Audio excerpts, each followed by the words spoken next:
The emergency session of the Galactic Confluence had all the dignity of a daycare center during naptime rebellion. Representatives from 47 different species crowded around the crystalline conference table, each more eager than the last to explain why their particular brand of cosmic genius hadn't managed to solve what was becoming the most embarrassing stellar crisis in recorded history. Ambassador Nexthera of the Crystalline Collective adjusted her prismatic form with the kind of rigid precision that suggested she'd rather be anywhere else in the universe. Her species had spent the last 3 millennia perfecting the art of looking down on everyone else while floating in geometric formations, and today's meeting was testing that superiority complex like a stress fracture in diamond. "The situation," she announced, her voice resonating with harmonics that probably sounded impressive to her own people, "has reached what lesser civilizations might call critical." The way she said lesser civilizations made it clear she was casting a wide net with that particular insult. HD 28047, the star that had been minding its own business in the Helix Nebula for roughly 4 billion years, had apparently decided to throw the cosmic equivalent of a tantrum. What should have been a gradual dimming process over the next few million years had accelerated to what the Energy Weaver's computational matrices were calling cosmically inconvenient timing. In layman's terms, the star was dying faster than a smartphone battery during a software update. The problem wasn't just academic. HD 28047 happened to be the primary energy source for 17 inhabited systems, home to approximately 12 billion sentient beings who had grown rather attached to things like warmth, photosynthesis, and not freezing to death in the void. The kind of attachment that made stellar death somewhat problematic from a public relations standpoint. Diplomat H.W. Lysian of the Void Swimmers undulated their gaseous form in what passed for exasperation among their species. "Our deep space compression protocols have failed to achieve even marginal stellar density restoration," they announced, which was a fancy way of saying they'd tried to squeeze the star like a cosmic stress ball, and it hadn't worked.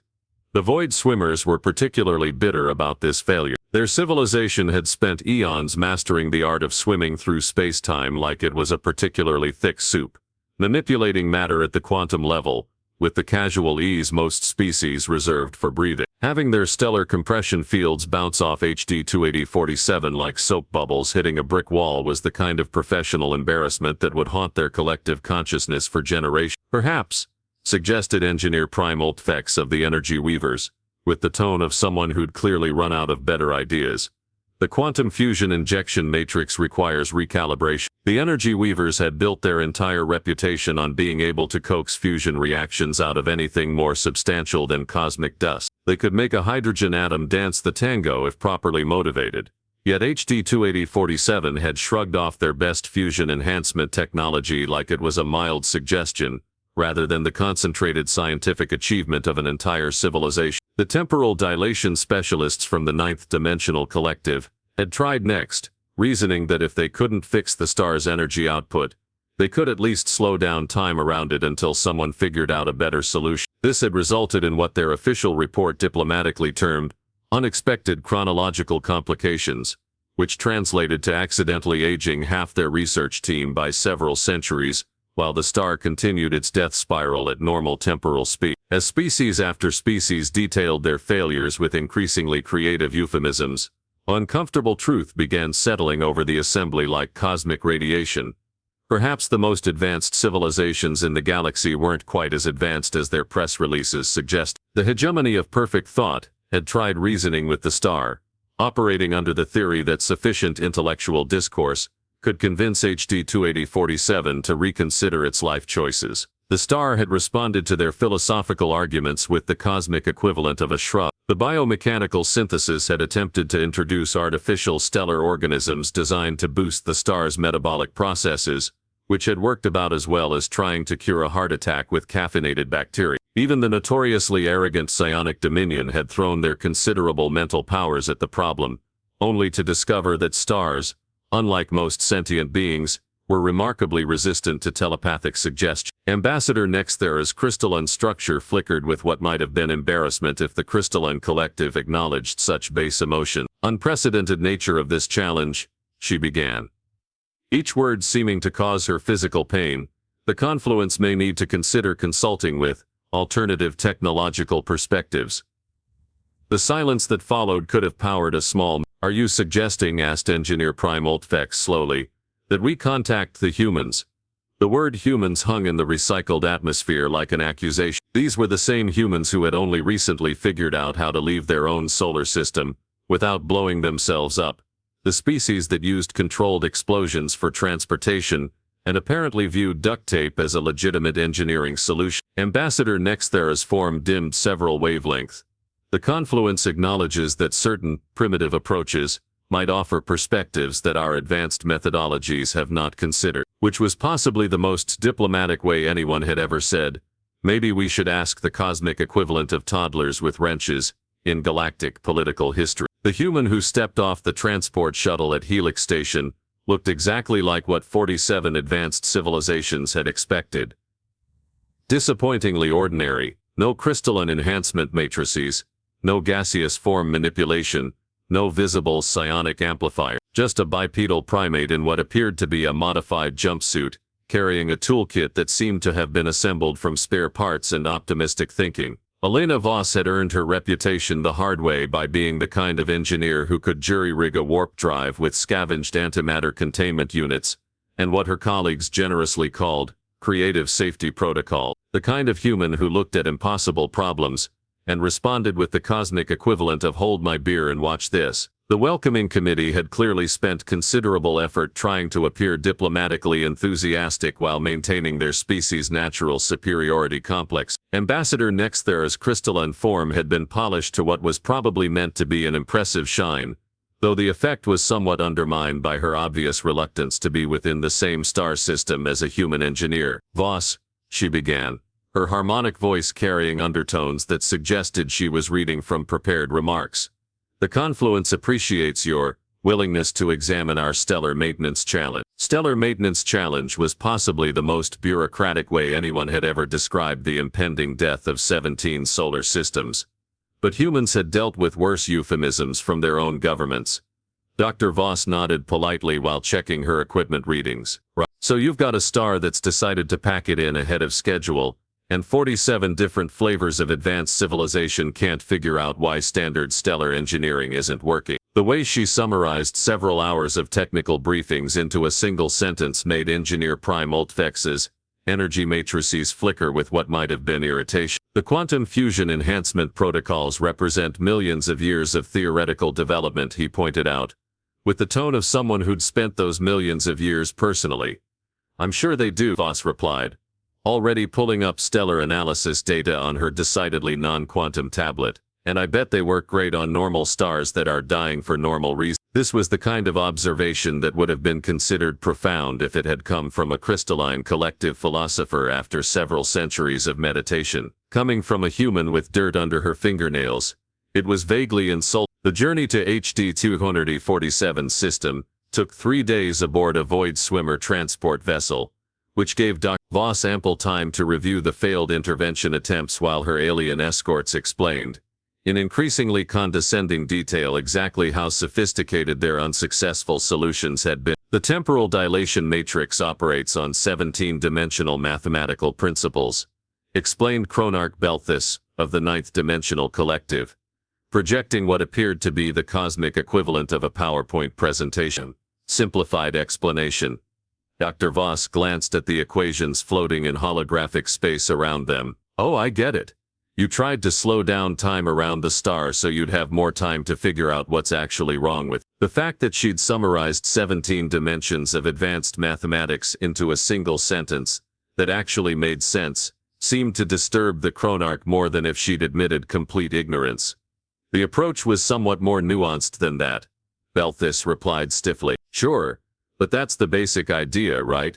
Buy time while you work on the real problem. Dr. Voss paused in her review of the stellar data.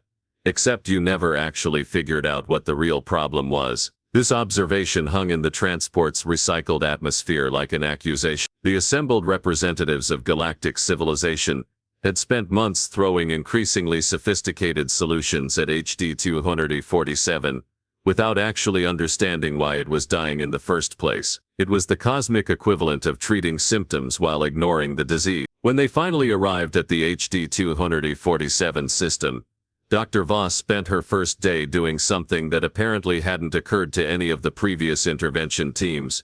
She actually looked at the star, not through quantum analysis matrices, or psionic resonance scanners, or temporal observation platforms, but through a modified telescope that would have seemed primitive to a 19th century astronomer. "What exactly are you hoping to accomplish with such basic instrument?" asked Ambassador Nexthera, her crystalline form refracting light in patterns that suggested polite bewilderment. "Sometimes," Dr. Voss replied, adjusting her decidedly analog controls, "you need to see the forest before you start analyzing the individual quantum states of the tree." The star looked wrong.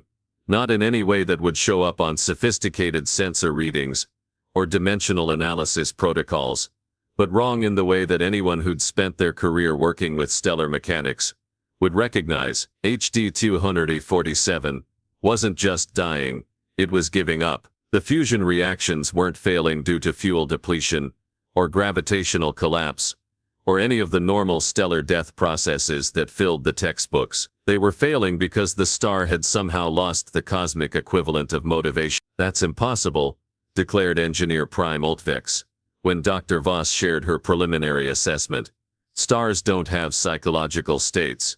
"Maybe not," Voss admitted, "but they do have resonance patterns, magnetic field fluctuations, and energy distribution cycles that can get stuck in feedback loops. And when I look at your sensor data, that's exactly what I'm seeing." She pulled up a three-dimensional projection of the star's internal structure, overlaid with energy flow patterns that looked like a cosmic circulatory system having a very bad day. "Your fusion enhancement protocols didn't work because you were trying to force more fuel into an engine that had forgotten how to burn efficiently. Your compression fields failed because you were treating structural collapse instead of systemic malfunction." The assembled representatives of galactic civilization stared at the projection with the kind of silence that suggested either profound enlightenment or complete incomprehension.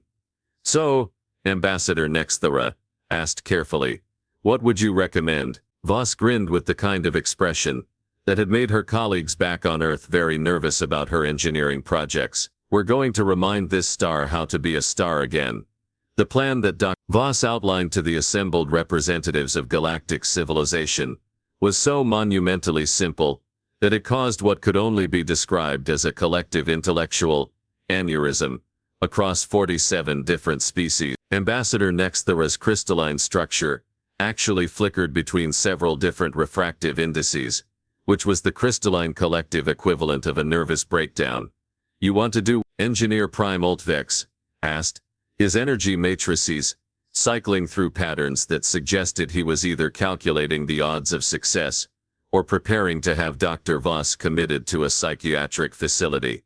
"I want to jumpstart it," Voss repeated patiently, as if she were explaining basic mechanics to a particularly slow child. "Like a dead battery in a ground car, except the battery is a 4-billion-year-old nuclear furnace, and the jumper cables are a modified antimatter injection system." The silence that followed this explanation could have been bottled and sold as a performance art piece titled, "The Sound of Civilizations Questioning Their Life Choices." Chronarch Belthis, of the Ninth Dimensional Collective, was the first to recover. Dr. Voss, with all due respect to creativity, stellar mechanics don't operate on the same principles as primitive combustion engines. "Actually," Dr. Voss replied, pulling up her analysis on the holographic display, "they kind of do. Look at these resonance patterns." She highlighted a series of oscillating waves that looked like a cosmic EKG having a heart attack. "Your star isn't dying because it's out of fuel, or because its gravitational structure is collapsing. It's dying because its fusion cycle has gotten stuck in a suboptimal pattern." She manipulated the display to show the star's internal energy flows, which resembled nothing so much as a circulatory system with severe arrhythmia. The magnetic field lines that normally help regulate fusion reactions have locked into a stable but inefficient configuration. "It's like an engine that's only firing on half its cylinders. And your solution," Ambassador Nexthera said slowly, "is to shock it back into proper function." "Exactly."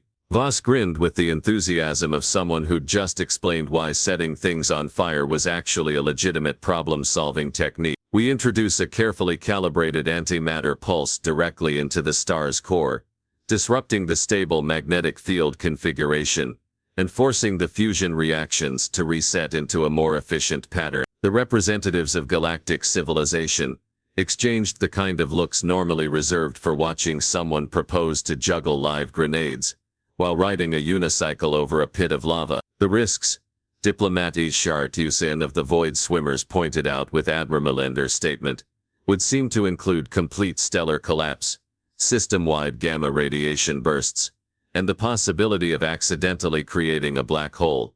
Sure, Voss admitted cheerfully, if you do it wrong, but I've run the calculations 17 different ways, and the sweet spot is actually pretty forgiving. You just need to hit the right resonance frequency at the right magnetic confluence point with the right amount of anti. She said this with the casual confidence of someone describing how to change a tire, not how to perform cosmic surgery on a dying star with the potential to sterilize 17 solar systems, if the procedure went sideways. Engineer Prime Ultivex's energy patterns were now cycling through what appeared to be the mathematical equivalent of hyperventilation. Dr. Voss, the precision required for such an intervention exceeds our most advanced targeting systems by several orders of magnitude. Not really, Voss replied, pulling up another display that showed her proposed delivery system. I'm not trying to hit a specific point in three-dimensional space. I'm trying to hit a specific resonance pattern in four-dimensional space-time. It's like tuning a guitar string, except the guitar is a star and the string is the fabric of reality. The fact that this analogy actually made sense was possibly more disturbing than the plan itself. The implementation began with Voss retrofitting a standard antimatter containment pod with what she generously called precision delivery modifications, and what the engineering manuals would have called terrifying safety violation. She welded together targeting sensors, resonance detectors, and what appeared to be parts cannibalized from a coffee machine into a device that looked like it had been assembled by someone with an engineering degree and a death wish. The delivery system, she explained to her increasingly horrified audience, doesn't need to be pretty, it just needs to put the right amount of antimatter in the right place at the right time. Ambassador Nexthara's crystalline form had dimmed to the point where she was barely visible. And if your calculations are incorrect, then we'll have front row seats to the most spectacular stellar explosion in galactic history. Voss replied with the kind of cheerful pragmatism that had made her colleagues back on Earth request transfers to safer assignments, like disarming nuclear weapons or testing experimental warp drives. The actual procedure took place over 3 days, with Dr. Voss manually piloting her improvised delivery system toward HD 284-7's chromosphere while 47 different civilizations held their collective breath. The approach vector had to be calculated in real time, adjusting for solar wind patterns, magnetic field fluctuations, and the star's own gravitational distortions. Resonance pattern is stabilizing, Voss reported over the comm system, her voice maintaining the kind of professional calm normally reserved for routine maintenance procedures, rather than potentially catastrophic stellar intervention. Magnetic field confluence in 3, 2. The antimatter pulse that she injected into HD 284-7's core was barely visible from the observation platforms, just a brief flicker of exotic energy disappearing into the star's roiling surface. For exactly 17 seconds, nothing happened.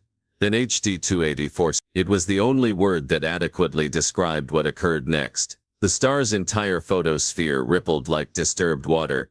Its magnetic field lines snapped into new configurations with audible pops that somehow carried through vacuum, and its energy output spiked by 37% before settling into a steady, healthy rhythm that hadn't been seen in months. The fusion reactions that had been sputtering along like a dying engine suddenly roared back to full efficiency. The star's core temperature stabilized at optimal levels, and the gravitational distortions that had been threatening systemic collapse smoothed out into normal space-time curvature. Dr. Voss watched her instruments confirm what everyone could see with their naked eyes. HD 284-7 was burning bright and steady again, like a cosmic engine that had just remembered how to run properly. Well, she announced to the stunned silence on the observation deck, the that worked better than expected. The representatives of 47 advanced civilizations stared at the revitalized star with the kind of expression normally seen on the faces of people who just watched someone fix a complex quantum computer by hitting it with a hammer. The aftermath of HD 2847's miraculous recovery spread through the 17 solar systems, like good news through a small town, except the small town was spread across several hundred light years, and the good news was that everyone wasn't going to freeze to death in the cosmic void after all. Planets that had been preparing for evacuation suddenly found themselves basking in renewed stellar warmth, and approximately 12 billion sentient beings discovered that they could cancel their apocalypse preparations and go back to worrying about normal things like taxes and relationship drama. On the observation deck of Helix Station, however,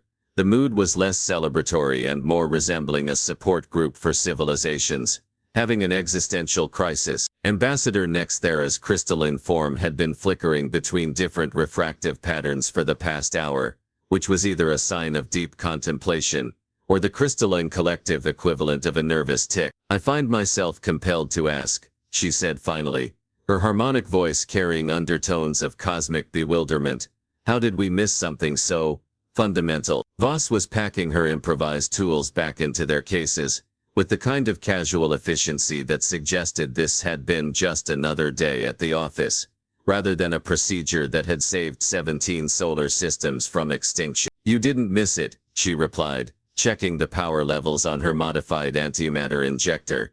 "You overthought it."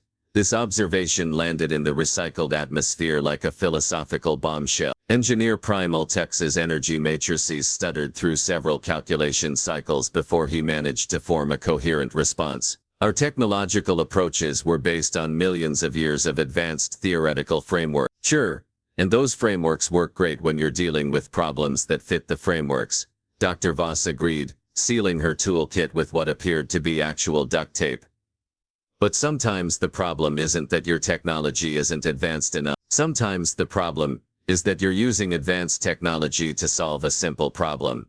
Chronarch Belthus of the Ninth Dimensional Collective made a sound that might have been laughter if beings who existed partially outside normal space-time could be said to laugh. "Are you suggesting that our 17-dimensional temporal matrices were excessive?"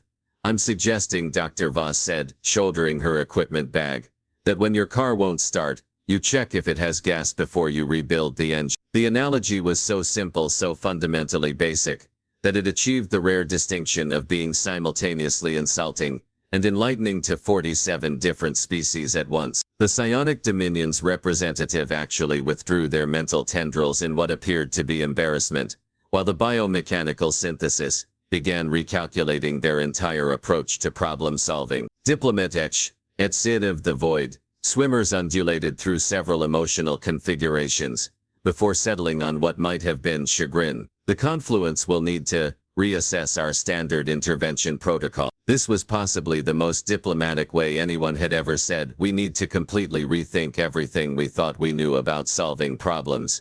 But Dr. Voss just nodded politely. "Might want to start with asking what's actually wrong before jumping to how can we fix this with our most impressive technology."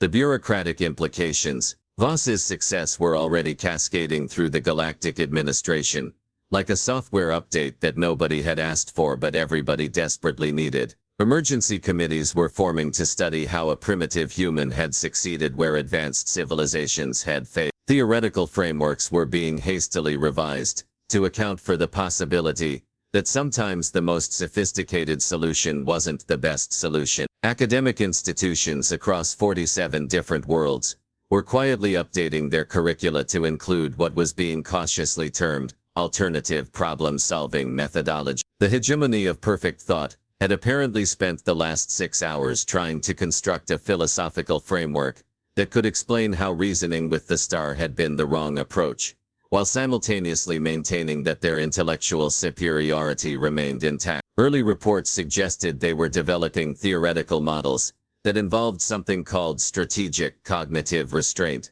which sounded suspiciously like maybe we should think less and observe more.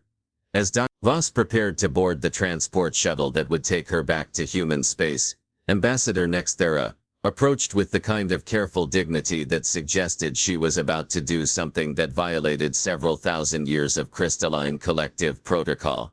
Thus, she began, her harmonic tones carrying frequencies that actually sounded almost humble. The confluence would be interested in establishing a more formal consultation arrangement with human engineering specialists. Voss paused at the shuttle hatch, considering the request with the expression of someone who'd just been asked to become a full-time consultant for the cosmic equivalent of a tech support department. You know, most of the problems you're going to run into can probably be solved by asking 3 questions. What's actually broken? What's the simplest way to fix it? And are you sure you need to use quantum mechanics for that? She stepped into the shuttle, then turned back with a grin that had become familiar to civilizations that were still processing their first encounter with human engineering philosophy. But if you really need someone to hit things with a bigger hammer, you know where to find. The shuttle departed Helix Station with Dr. Voss aboard, leaving behind a collection of advanced civilizations that were suddenly confronting the uncomfortable possibility that their definition of advanced might need some revision. The humans, who had been dismissed as primitive tool users barely capable of interstellar travel, had just demonstrated that sometimes the most sophisticated problem required the most unsophisticated solution. In the days that followed, as HD2 and Utterstubborn continued to burn with renewed vigor and 17 solar systems settled back into their normal routines, something fundamental shifted in the galactic consciousness. The word primitive began to disappear from official diplomatic correspondence, replaced by more cautious terminology like alternative technological approaches and innovative problem-solving methodologies. The real irony, of course, was that it had taken a dying star to illuminate a truth that should have been obvious to any civilization advanced enough to travel between the stars. Sometimes the biggest breakthrough comes not from building something more complex, but from understanding something more completely. As HD2 and Utterstubborn burned bright against the cosmic dark, it served as more than just a source of light and heat for 17 solar systems. It had become a monument to the revolutionary idea that maybe, just maybe, the species that still used duct tape and coffee machine parts to solve their problems might have something to teach civilizations that had been perfecting their technologies for millions of years. The galaxy would never look at humans quite the same way again, and somewhere in the Helix Nebula, a star that had been saved by the cosmic equivalent of percussive maintenance continued to shine with what might have been cosmic amusement